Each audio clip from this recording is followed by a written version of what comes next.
Settima corsa, una prova per 3 anni, non vincitori di 15.000 euro in carriera.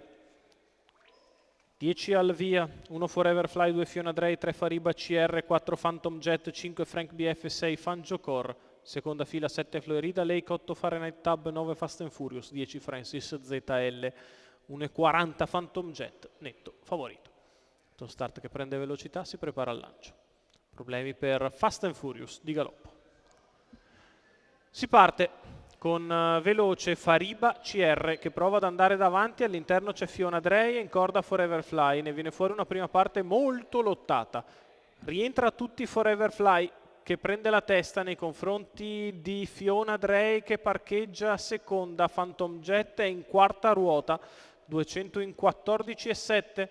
Forever Fly al comando, punta in avanti Francis ZL dalla seconda fila tagliando fuori Phantom Jet, lotta per i primi 400 metri con Francis ZL che passa a spesa di un 29,7, arriva all'esterno Phantom Jet che va all'attacco di Francis ZL, i due lottano sulla curva di sinistra, Francis risponde a Phantom che galoppa, 44,3. Per i primi 600 metri di corsa la mossa di Marco Stefani che ha tagliato fuori Phantom Jet partendo dalla seconda fila e si è portato al comando, ora guida, muove all'esterno Florida Lake che avanza dopo un giro in 1 minuto e 2 decimi.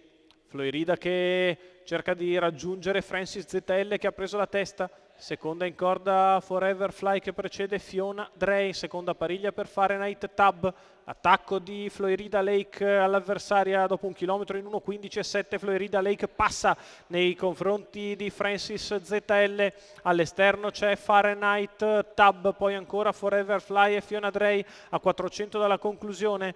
La retta di là in 14,1, ha sparato per prima la battistrada Florida Lake che si trova in netta evidenza nei confronti di Fahrenheit Tab che prova a ricucire il gap che però è davvero importante all'ingresso della dirittura d'arrivo per Florida Lake che è in nettissimo vantaggio. Florida Lake a 150 dalla conclusione, sola davanti a tutti. Florida Lake nel finale vince facile al secondo Fahrenheit Tab, al terzo posto Forever Fly.